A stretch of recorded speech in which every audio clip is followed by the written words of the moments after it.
Ladies and gentlemen, welcome to Modern Mindfulness, your guide to kindness, meditation, and wisdom in everyday life.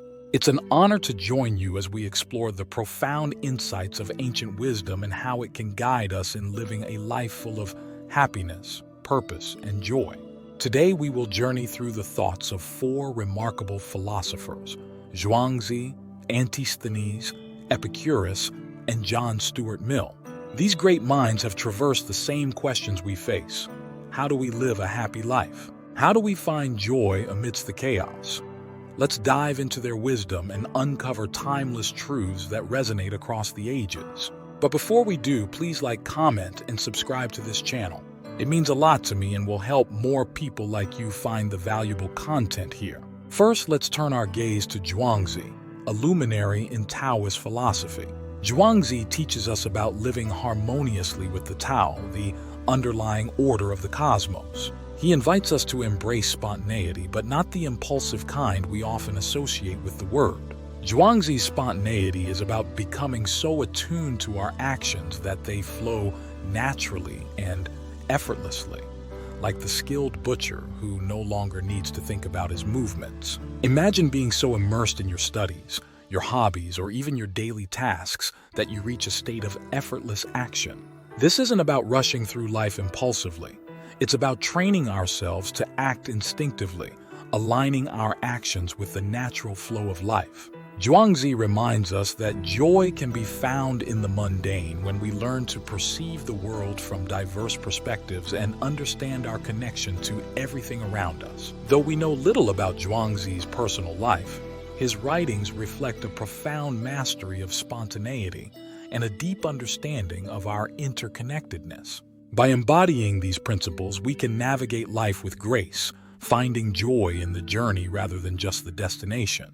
Next, we meet Antisthenes, a disciple of Socrates and the founder of cynicism. Antisthenes teaches us that virtue is the key to happiness. He believed that true happiness comes from living a life of virtue and self-sufficiency, free from the dependencies created by fleeting pleasures. In our modern world, we are often bombarded with messages that equate happiness with material success and sensory pleasures. Antisthenes challenges us to look beyond these superficial sources of happiness and cultivate virtues that lead to a more profound, lasting fulfillment. He valued action over words, encouraging us to live virtuously through our deeds, not just our thoughts. Antisthenes lived his philosophy, choosing a life of poverty to demonstrate the power of self-reliance and virtue.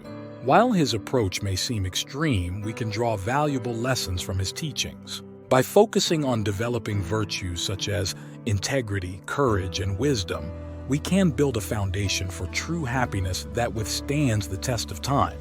Our journey now takes us to Epicurus, a Greek philosopher who advocated for a life of moderate hedonism. Epicurus teaches us that the pursuit of happiness involves seeking pleasure, but not in the way we might think. True happiness, he argued, comes from finding balance and contentment in simple pleasures rather than indulging in excess. Epicurus encourages us to satisfy our desires in a sustainable way, emphasizing the importance of moderation. He believed that tranquility and freedom from pain are the ultimate sources of happiness. By forming strong friendships, living simply, and appreciating modest pleasures, we can create a life of enduring joy. Epicurus practiced what he preached, living in a community known as the Garden, where he and his followers embraced a lifestyle of simplicity and mutual support. His example shows us that we don't need extravagant wealth or constant excitement to be happy. Instead, we can find joy in the companionship of friends, the beauty of nature, and the contentment that comes from living in harmony with our values. Finally, we arrive at John Stuart Mill, a 19th century English philosopher who championed utilitarianism. Mill teaches us to distinguish between higher and lower pleasures, urging us to pursue those that enrich our minds, morals, and aesthetic senses. Mill's philosophy reminds us that not all pleasures are created equal. Higher pleasures such as intellectual pursuits, artistic appreciation, and moral development provide deeper and more meaningful satisfaction than lower, more sensual pleasures. By cultivating our ability to enjoy these higher pleasures, we enhance our overall happiness and contribute to the greater good.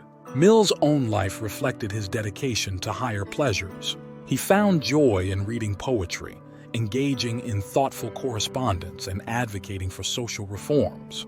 His legacy challenges us to prioritize activities that elevate our minds and spirits, fostering a richer, more fulfilling life. So how do we integrate these ancient teachings into our modern lives? Here are a few practical steps. Cultivate mindfulness and spontaneity. Practice mindfulness in your daily activities, allowing yourself to become fully immersed in the present moment. Train your mind to act instinctively and harmoniously with your surroundings. Embrace virtue and self-sufficiency. Identify the virtues that matter most to you and strive to embody them in your actions. Focus on developing self-reliance and resilience, finding contentment within yourself rather than external sources. Seek balance and moderation. Evaluate your desires and pursue them in a balanced, sustainable way. Prioritize simple, meaningful pleasures over excessive indulgence, and nurture your relationships with friends and loved ones. Pursue higher pleasures. Invest time in activities that stimulate your mind and elevate your spirit. Engage in intellectual pursuits, appreciate art and nature, and strive for personal growth and moral development. Remember, the path to happiness is not a one-size-fits-all journey.